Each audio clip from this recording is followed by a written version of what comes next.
And I'm going to touch on as well, I mean, you're already wearing the T-shirt there on cancer. You're involved with the Cervical Cancer Trust. In what manner and how did you get involved in that? Well, I'll take you back about 15 years, Eddie. Sorry, I might get a wee bit. It's okay. I was diagnosed with cervical cancer. Now, dealing with that alone, it is devastating. Yeah. But when I was diagnosed with cervical cancer, I was also pregnant at the time with my second daughter. And your life is just crumbles. You just feel like everything is just crashing down. And then on top of that, you're trying to get your head round having this cancer, but in such an intimate area for a woman. And so for me, it was very, very difficult at first to even tell anybody about it, let alone talk about it or seek advice about it, because you know, in my generation, you just didn't talk about things like that. So it was really, really difficult to start with. But, you know, I had beautiful family and friends around me who gave me all the support and love that I needed and helped me come to terms with it and cope with it better and fight it, which is what I did.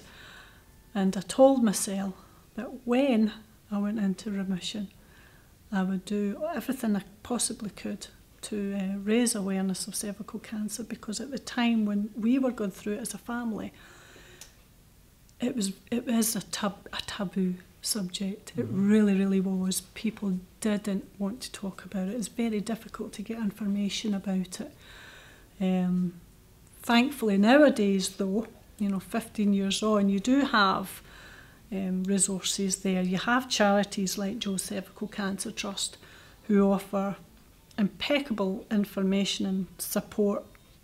They have online forums, they have helplines, they have Ask the Experts, they have support groups, and it's all 24 hours a day. They are there for women and families going through something like that. And it's not just cancer charities. I mean, you do have the resources at hand through your GP and specialist nurses, and people like Rona Scott, cancer specialist at Cross House. She's phenomenal, does an impeccable job.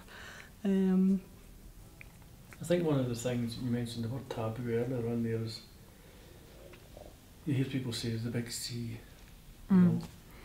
And I know, being raised something like cancer, as soon as you mentioned it, people would say, "Can't you talk about that here, Ed? That's taboo, you know." There's a stigma attached to it for some reason over the years. A good example maybe is maybe somebody who's, say, got lung cancer, and all of a sudden they're ostracised because they're smokers, and maybe they're not smokers. And people don't realise that, you know, that you can catch cancer, the disease itself, and be perfectly fit. And I think that this is the problem I think we're trying to address, is how can we make people, you know, come to folk like yourself. I think that's a problem.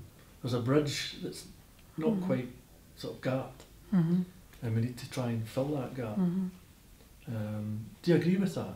Absolutely. I mean, for me, it definitely helped having the support from my loved ones, who initially helped me move forward and make that first step into gaining the information and the support that I so desperately needed. So that is your first protocol, your family. They are your rock. But, you know, from there on, you know, the help is there. You just need to